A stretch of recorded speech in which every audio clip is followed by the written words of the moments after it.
세계에서 가장 빠른 문자가 있다는 걸 아시나요? MIT 공대생이었던 저는 실리콘밸리에서 충격적인 사실을 발견했습니다. 일본의 손위를 누르고 세계 1위가 된 삼성, 애플과 어깨를 나란히 하는 현대자동차. 도대체 어떻게 가능했을까요? 답은 의외의 곳에 있었습니다. 바로 우리가 매일 쓰고 있는 한글이었죠. MIT에서 시작된 저의 놀라운 발견, 지금부터 시작합니다. 안녕하세요. 저는 MIT 경영학과 2학년에 재학 중인 린다 최입니다. 보스턴에서 태어나고 자랐고 부모님은 1990년대에 한국에서 이민 오신 기업가시죠. MIT에서 공부하는 게 제 유일한 목표였어요. 정확히는 졸업 후 글로벌 기업 컨설턴트가 되는 게 제 꿈이었습니다.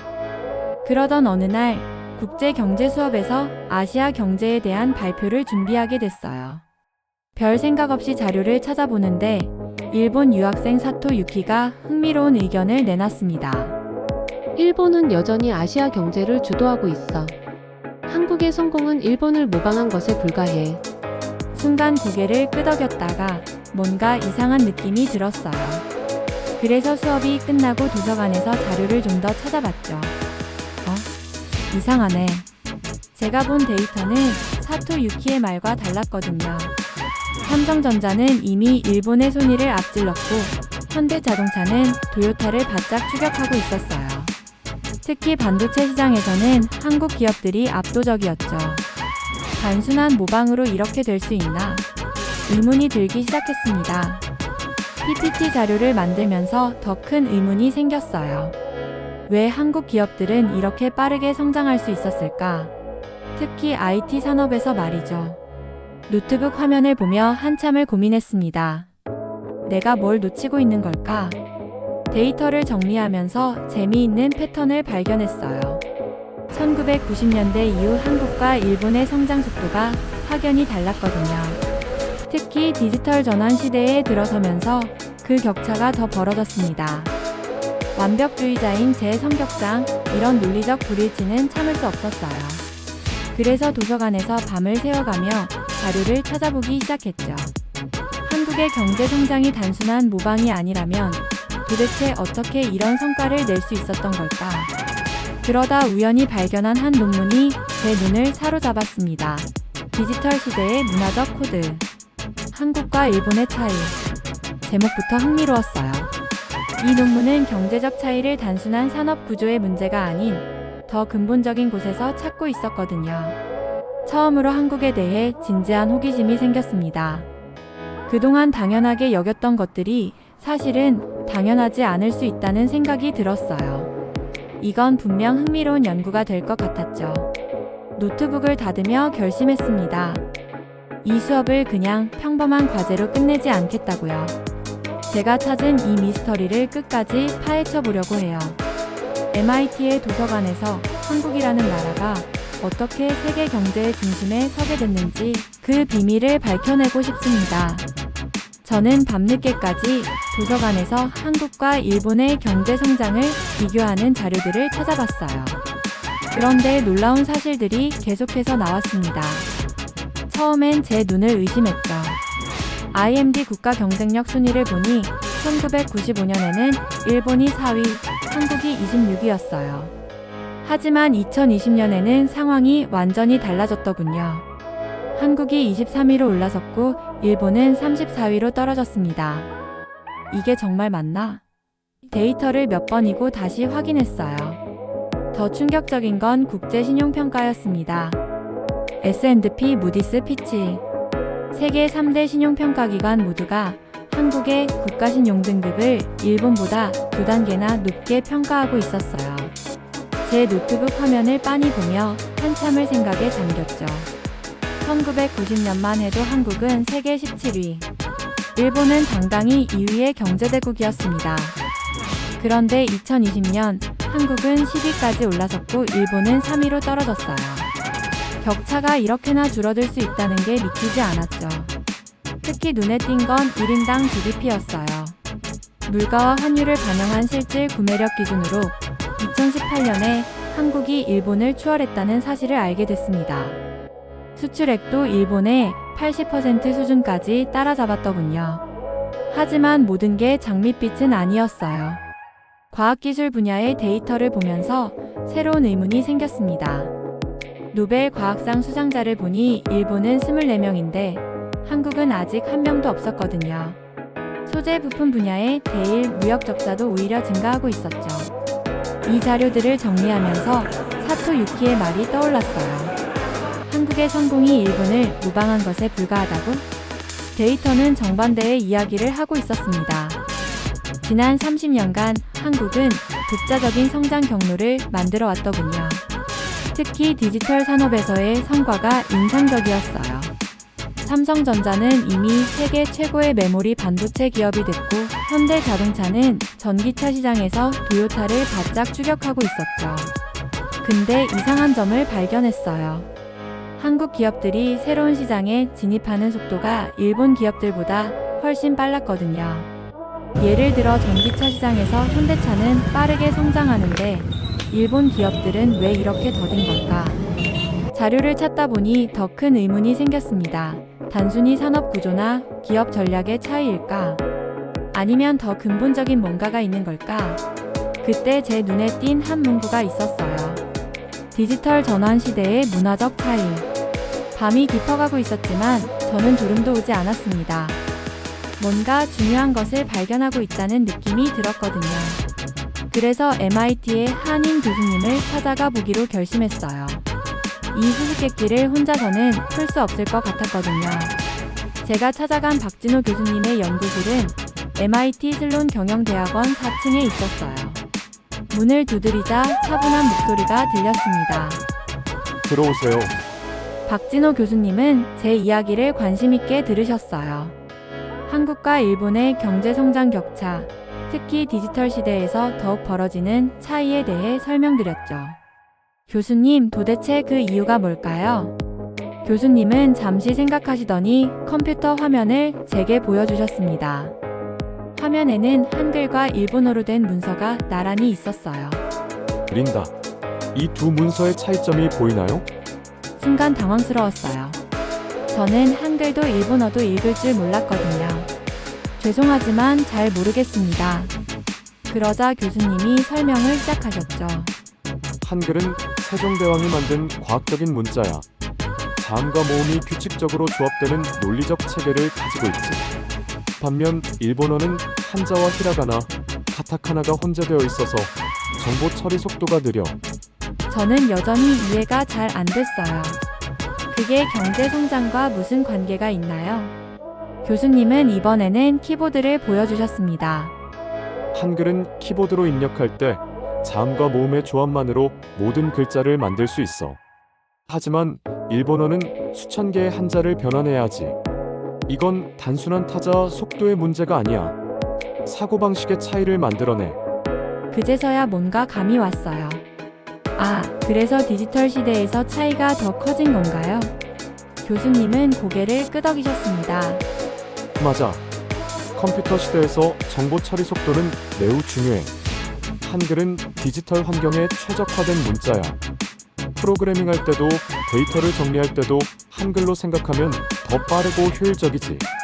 흥미로웠지만 한편으로는 의문이 들었어요. 하지만 교수님, 요즘은 다 영어로 코딩하지 않나요?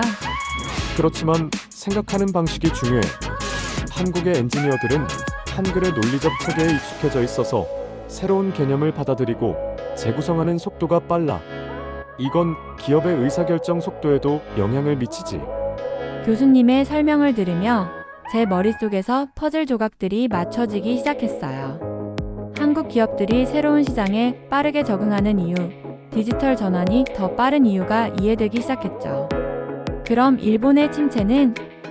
제가 말을 꺼내자 교수님이 받아주셨어요. 복잡한 문자 체계는 디지털 시대에서 약점이 될 수 있어. 물론 이게 전부는 아니지만 중요한 요인 중 하나야. 연구실을 나오면서 제 머릿속은 온통 새로운 생각들로 가득했어요. 단순한 경제 지표나 산업 구조의 차이를 넘어 더 근본적인 무언가를 발견한 것 같았거든요. 이제는 실리콘밸리에서 이 이론을 직접 확인해보고 싶었습니다. 한국 IT 기업들이 실제로 어떻게 일하는지, 그들의 사고방식은 어떻게 다른지 말이에요. 마침 여름방학 인턴십 시즌이 다가오고 있었죠. 여름의 뜨거운 햇살이 내리쬐는 실리콘밸리. 삼성전자 리서치 아메리카의 유리문을 열면서 제 심장은 마구 뛰고 있었어요. MIT 학생이라는 자부심 뒤에 숨어있던 불안감이 스멀스멀 올라왔죠. 과연 내가 잘 해낼 수 있을까? 첫 회의실에 들어섰을 때의 충격을 잊을 수 없어요. 예상과 전혀 달랐거든요. 일본계 회사에서 인턴을 했던 친구는 하루 종일 회의만 한다며 한숨 쉬었는데 눈앞에 펼쳐진 광경은 완전히 달랐습니다. 자, 시작하겠습니다. 팀장님의 짧은 한마디와 함께 회의가 시작됐어요. 삼성전자의 회의실은 마치 포뮬러1 경기장 같았죠. 빠른 의견 교환, 신속한 결정, 즉각적인 실행. 30분이 채 되기도 전에 중요한 의사결정이 이뤄졌어요. 제 고개가 양옆으로 왔다 갔다 할 정도로 대화는 빠르게 오갔습니다. 그때 제 눈을 사로잡은 건 회의실 스크린이었어요. 한글로 빼곡히 채워진 파워포인트 화면. 처음엔 그저 낯선 기호들로만 보였는데 엔지니어들의 손놀림을 보면서 깜짝 놀랐습니다. 마치 피아니스트가 건반을 다루듯 그들의 손가락은 키보드 위에서 춤을 추고 있었어요. 이게 바로 한글의 힘이군요. 감탄이 절로 나왔습니다. 복잡한 기술적 개념들이 한글로 정리되고 순식간에 영어로 변환되는 과정은 마치 마법 같았어요. 그제서야 박진호 교수님의 말씀이 가슴에 와닿았습니다. 옆 건물의 일본 기업을 방문했을 때는 더 큰 충격이 기다리고 있었어요. 답답함이 물씬 풍기는 사무실 공기, 끝없이 이어지는 회의, 수많은 결제 도장들, 시간이 거북이처럼 느리게 흐르는 것 같았죠. 그러다 네이버 실리콘밸리 지사에서 마주한 광경은 제 눈을 더욱 크게 만들었어요. 우와! 감탄사가 절로 나왔습니다. AI 개발팀의 모니터에는 한글로 된 알고리즘이 흐르고 있었거든요. 마치 디지털 시대의 예술작품 같았어요. 한글은 컴퓨터의 언어와 닮았어요. 논리적이고 체계적이죠. 네이버 연구원의 설명에 저도 모르게 고개를 끄덕였습니다. 이제야 퍼즐이 맞춰지는 기분이었어요. 해가 저물어갈 무렵 우버를 기다리며 실리콘밸리의 황혼을 바라봤어요. 문득 제 핸드폰에 깔린 수많은 앱들이 눈에 들어왔습니다. 삼성페이, 네이버, 카카오. 그동안 당연하게 여겼던 이 앱들이 새롭게 보였어요. 차에 올라타니 현대차였네요. 테슬라 다음으로 핫한 게 현대예요. 운전사의 말에 가슴이 뭉클해졌습니다. 자부심이었을까요? 아니면 그동안 제가 못 봤던 진실을 마주한 설렘이었을까요? 밤하늘에 반짝이는 실리콘밸리의 불빛들을 보며 결심했어요. 이건 단순한 우연이 아니었어요. 한글이라는 혁신적인 문자가 만들어낸 필연적인 결과였죠. 이제 저는 이 놀라운 발견을 세상에 알리고 싶었습니다. 그날 밤 노트북을 펼치며 제 손가락이 떨렸어요. 다음 학기 논문의 주제를 쓰내려가기 시작했거든요. 디지털 시대의 언어와 혁신 한글이 가져온 혁신의 비밀. 이제 저는 확신할 수 있었어요. 제가 뭔가 대단한 것을 발견했다는 걸요. MIT 도서관의 고요한 새벽. 창밖으로 보이는 보스턴의 불빛이 한글에 대한 제 호기심만큼이나 반짝였어요. 실리콘밸리에서의 경험을 논문으로 정리하면서 저는 더 근본적인 질문에 부딪혔습니다. 도대체 누가 왜 이렇게 혁신적인 문자를 만들었을까? 그때였어요. 한 오래된 논문이 제 눈에 들어왔습니다. 훈민정음 헤레본. 세계 최초의 문자 설계도. 순간 등골이 오싹해졌어요. 이게 바로 제가 찾던 거였거든요. 헤레본을 읽어내려가는 순간 저는 충격에 빠졌습니다. 1443년 세종대왕은 단순히 문자를 만든 게 아니었어요. 완벽한 설계도를 그린 거였죠. 마치 현대의 프로그래머가 코드를 설계하듯이요. 사람의 소리는 자연의 입시를 따른다. 세종대왕의 설명이 제 가슴을 울렸어요. 자음은 다른 기관의 모양을 본떴고 모음은 하늘과 땅과 사람을 상징했죠. 이건 그저 글자가 아니었어요. 우주의 원리를 담은 과학적 설계였습니다. 더 놀라운 건 제작 과정이었어요. 세종대왕은 수년간 음성학을 연구하고 수많은 실험을 거쳐 한글을 만들었다고 해요. 마치 현대의 애자일 개발 방식처럼 계속해서 테스트하고 개선했다는 거죠. 이거야. 제 심장이 쿵쾅거렸어요. 한글의 과학성은 우연이 아니었습니다. 처음부터 철저하게 설계된 거였어요. 그래서 디지털 시대에 더욱 빛을 발하는 거죠. 컴퓨터 화면을 보며 깨달음이 밀려왔습니다. 한글의 자음과 모음 결합 원리는 마치 컴퓨터의 이진법과 닮았어요. 기본 요소들의 조합으로 무한한 표현이 가능하다는 점에서요. 세종대왕은 600년 전에 이미 디지털 시대의 문자를 만든 거였습니다. 새벽 도서관의 정막 속에서 제 손가락이 키보드를 두드렸어요. 세종대왕의 한글 창제 원리와 현대 디지털 기술의 놀라운 연관성이 술술 풀려나왔습니다. 마치 누군가가 제 손을 이끄는 것 같았어요. 특히 인상 깊었던 건 한글의 모듈화 원리였어요. 기본 자음과 모음만 있으면 모든 소리를 표현할 수 있다는 점. 이건 현대 프로그래밍의 객체지향 원리와 정확히 일치했습니다. 밤이 깊어갈수록 제 흥분은 커져갔어요. 세종대왕은 단순히 문자를 만든 게 아니었습니다. 인류 역사상 최초로 정보 처리 시스템을 설계한 거였어요. 한글은 그저 글자가 아닌 정보화 시대를 여는 열쇠였던 거죠. 해가 뜰 무렵 저는 논문의 중요한 부분을 완성했어요. 한글의 과학성이 어떻게 현대기술 혁신으로 이어지는지 그 연결고리를 찾아낸 거죠. 피곤했지만 가슴은 설렘으로 가득했습니다. 도서관을 나서는 길 아침 햇살이 유난히 눈부셨어요. 마치 세종대왕의 지혜가 600년의 시간을 뛰어넘어 저를 비추는 것 같았습니다. 이제 남은 건 하나였어요. 이 놀라운 발견을 사토 유키에게 보여주는 것. 그리고 세계에 알리는 것이죠. 운명이었을까요? MIT 국제경제학 발표 순서가 공개됐을 때 제 심장이 멈칫했어요. 제 다음 발표자가 사토 유키였거든요. 지난번 토론에서 한국 경제를 폄하했던 바로 그 사람이요. 발표장으로 향하는 발걸음이 어느 때보다 단단했습니다. 이제 더 이상 막연한 반박이 아닌 체계적인 증거들로 무장하고 있었으니까요.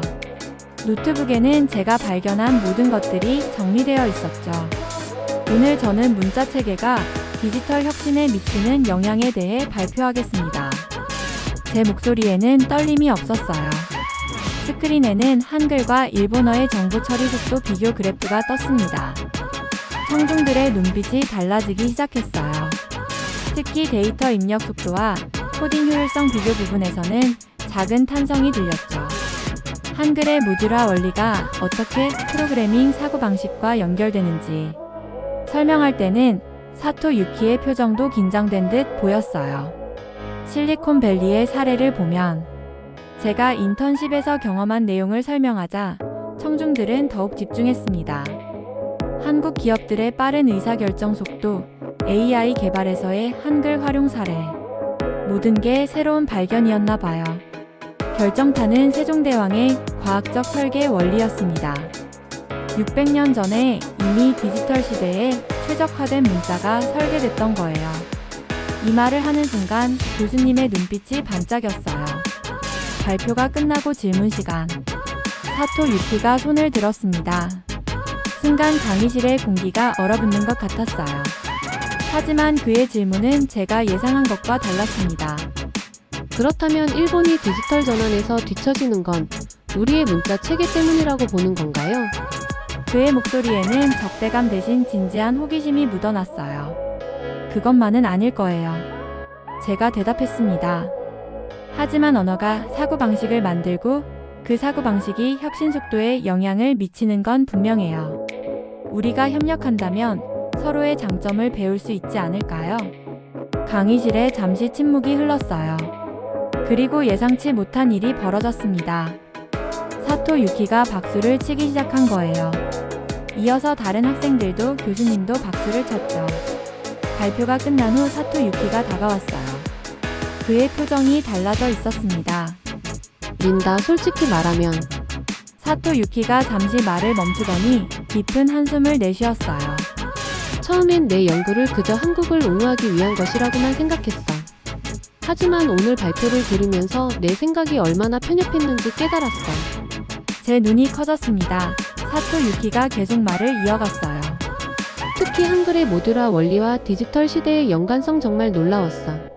이건 단순한 우연이 아니야. 내 말대로 과학적 설계의 결과겠지. 그러더니 갑자기 고개를 숙였어요. 혹시 내 연구에 내가 참여해도 될까? 일본의 문자 체계가 가진 한계와 그것을 극복할 수 있는 방안을 함께 연구하고 싶어. 순간 가슴이 벅차올랐어요. 이게 바로 제가 원하던 거였으니까요. 경쟁이 아닌 협력을 통해 서로를 이해하는 것. 물론이야, 사토. 함께 연구하면 좋겠어.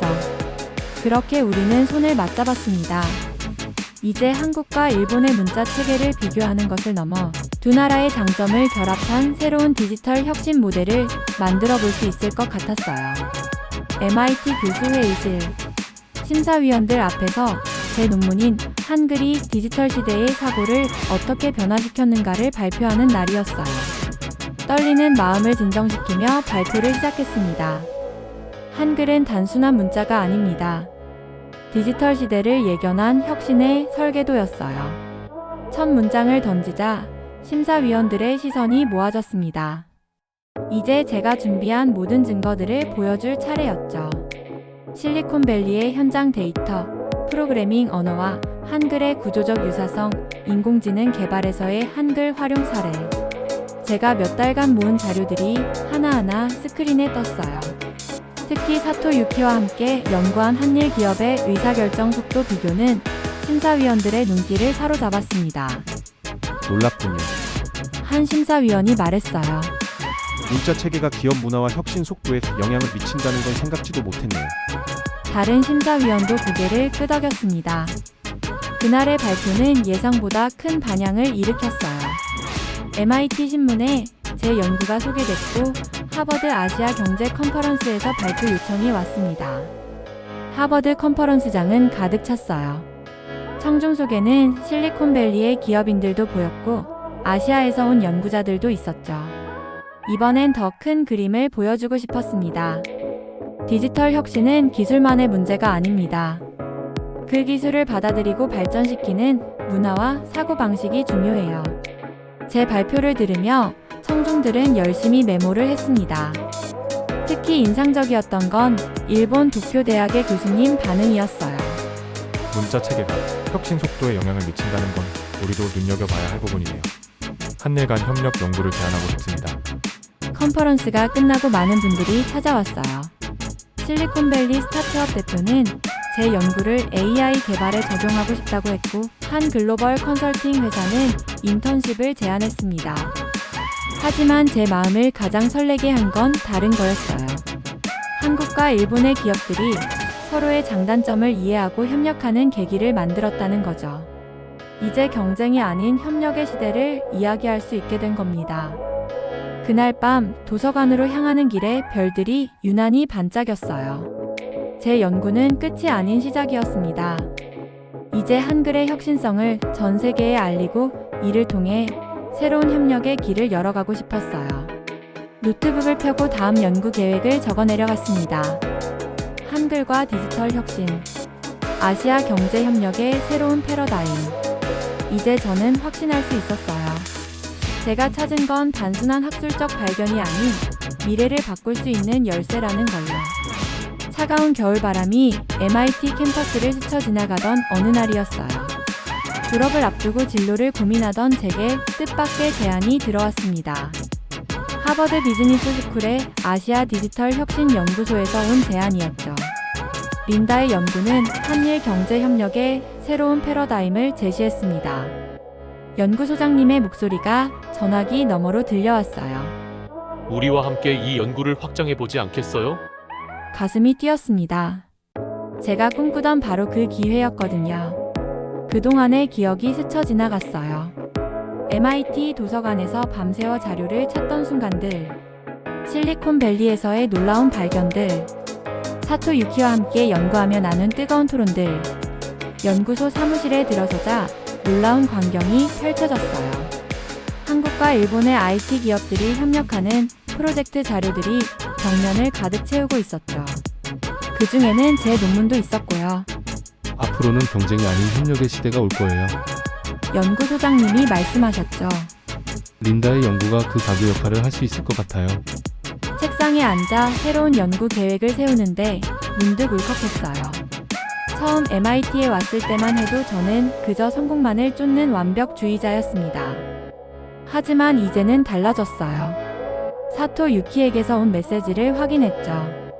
도쿄 공대에서도 우리 연구에 관심을 보이고 있어. 다음 주에 강연하러 오지 않을래? 예전 같았으면 상상도 못했을 협력이 현실이 되어가고 있었어요. 연구실 창밖으로 보이는 찰스강의 풍경이 유난히 아름다워 보였습니다. 잠시 생각에 잠겨 제 왼손목의 맥박을 짚어보았어요. 그동안 무심했던 이 작은 몸속에서 한글을 만든 세종대왕의 피가 수천 년을 이어온 한국인의 피가 흐르고 있다는 게 느껴지는 것만 같았어요. 1990년대의 젊은 나이로 미국에 오신 부모님의 용기가 떠올랐습니다. 당시 부모님은 저보다도 더 젊은 나이셨을 텐데 낯선 땅에서 새로운 시작을 하신 거죠. 어머니는 늘 말씀하셨어요. 린다야, 너는 한국인의 피를 가졌단다. 그 누구보다 열심히 하고 빠르게 배우는 우리만의 특별한 정신이 있는 거야. 어릴 때는 그저 엄마의 응원으로만 들렸는데 이제는 그 말씀의 깊은 의미를 이해하게 됐어요.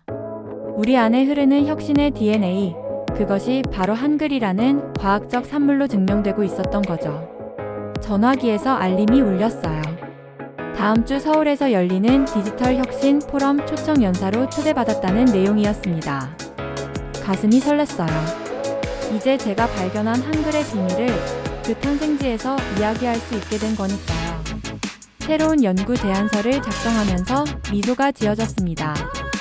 한글과 디지털 혁신, 동아시아 협력의 새로운 지평. 이제 이건 단순한 학술 연구가 아니에요. 미래를 바꿀 수 있는 현실이 된 거죠. 연구실 책상에 앉아 잠시 생각에 잠겼어요. 세종대왕께서 한글을 만드실 때의 그 마음이 느껴지는 것만 같았습니다.